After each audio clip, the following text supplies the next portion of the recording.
You may have seen Continental Connections in France where myself, Lauriane and Dan tackled a variety of venues. One of those venues we did fish was a gravel pit. It was quite tricky, but I did manage to catch a few. So I'm just going to talk you through my approach and how I managed to make the trip to that venue a success.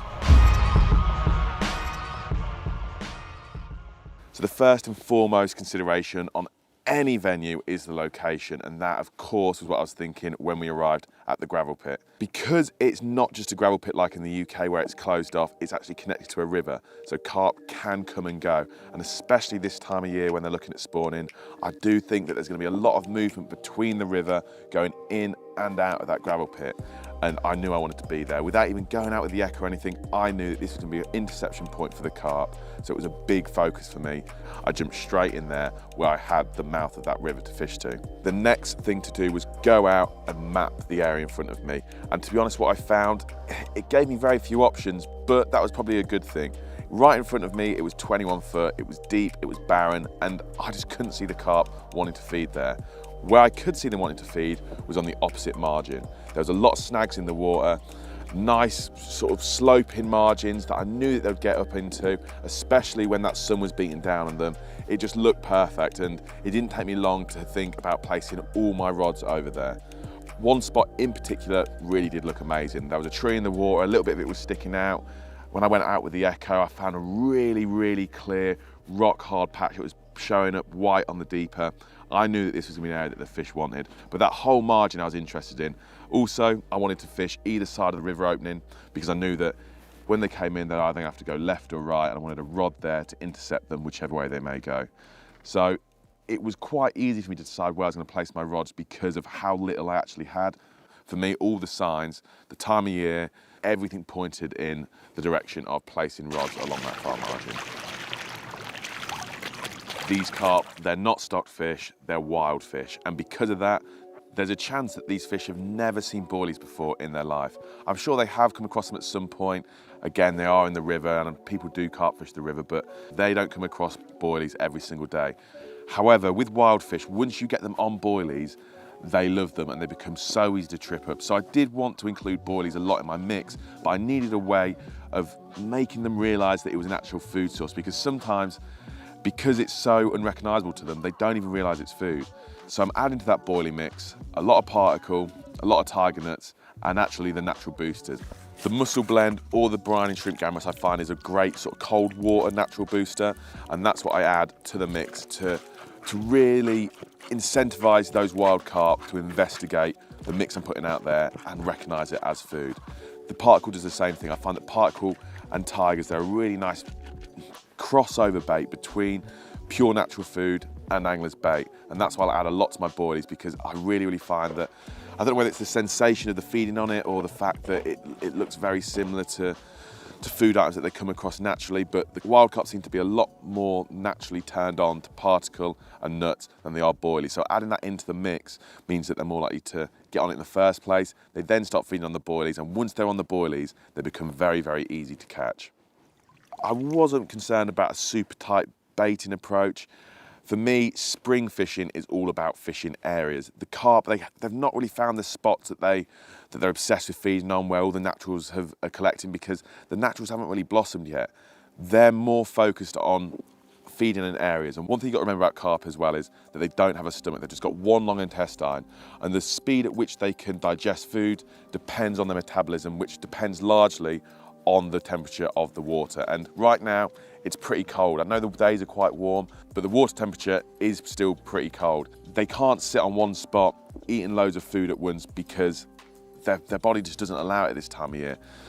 By having a big spread of bait, it allows them to come down, have a mouthful, come back up, investigate the area, go drop back down again, feed, and they're staying in that area without having to stay on one spot. And that's why I'm doing a big spread of bait at this time of year. So I baited pretty much that whole margin. I would condense areas where I was going to place a rod, but that whole margin did get a bit of bait because I wanted the fish to stay there, conjugate to that area, and then drop down on my baited rigs. The spot was about 200 to 250 yards away, and when you're fishing at that distance, you've only got one choice when it comes to bite indication, and that is using braid for your main line. So it was an obvious choice for me to be using braid.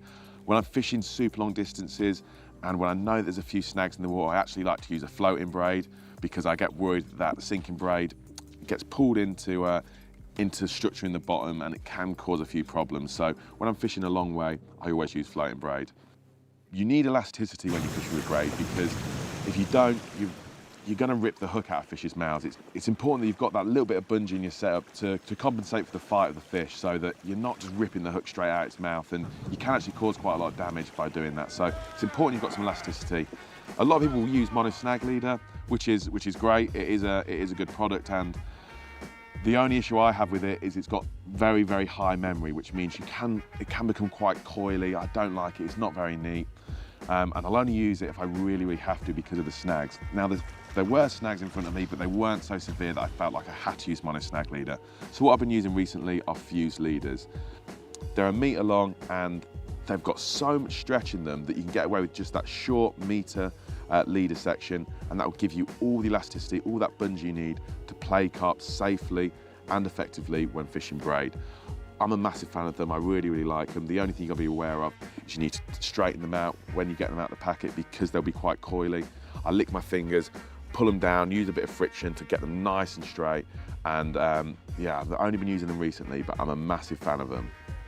At the top of the leader, I'll put an 8mm tungsten bead, and this will allow me to actually put a back lead directly at the end of that leader. So once I've dropped my rig, I can then put a back lead down. It will slide, stop at that tungsten bead.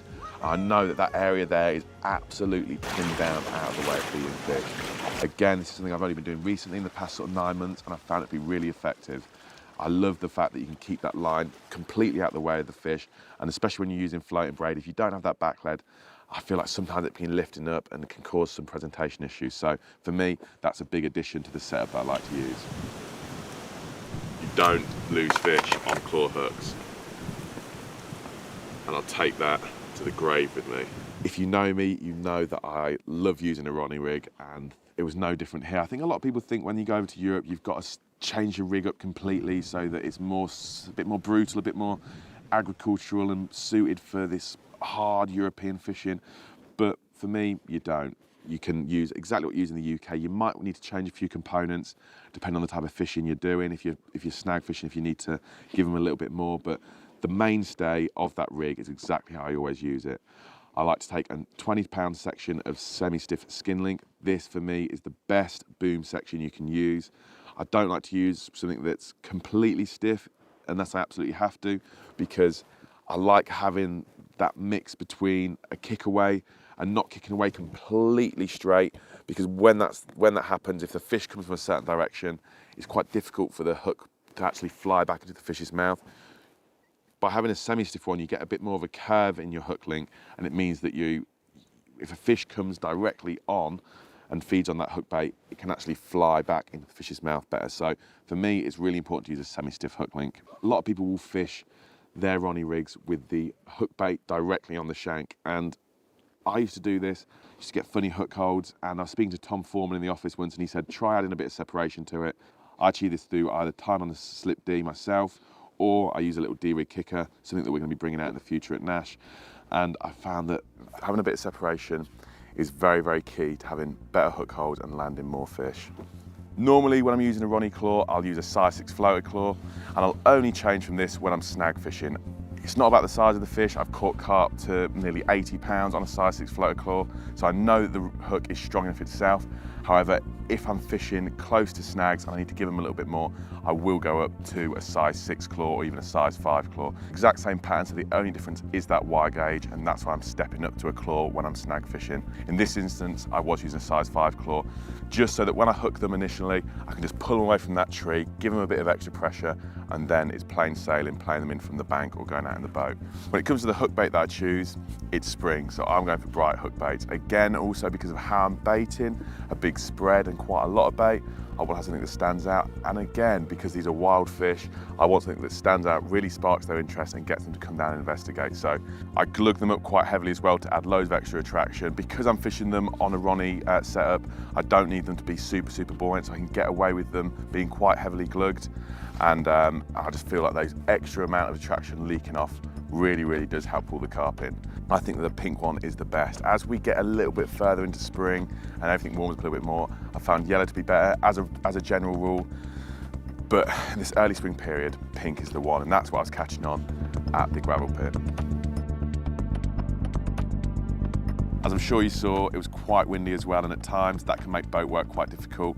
Not for someone like Lolo, who does this type of fishing every day of the week, but for someone like myself, who I'm not always out in a boat, I was aware that that wind was coming in, it was going to make things quite difficult. So it was really important that I got back on the spots that were doing the bites.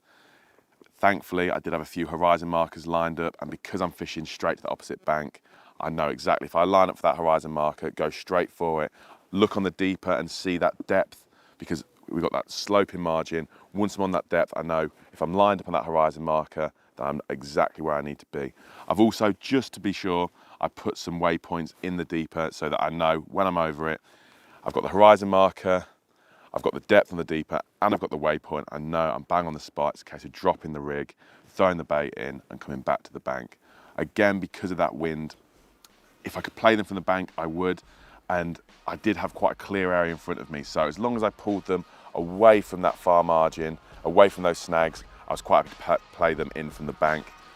If they did get in those snags, obviously I did have to go out in the boat. But to be honest, I was trying to limit my time out in that boat, get back to those spots that were doing the bite, get the rig down, get back to the bank and make the most of the weather, because the carp were loving the wind. It was making things difficult with the boat, but they seemed to like it. It's windy! 20 kilos, that's the magic number in Europe. So to land 2 carp over that, yeah, I was ecstatic. It was a great session. I loved it. I hope you enjoyed watching it as well.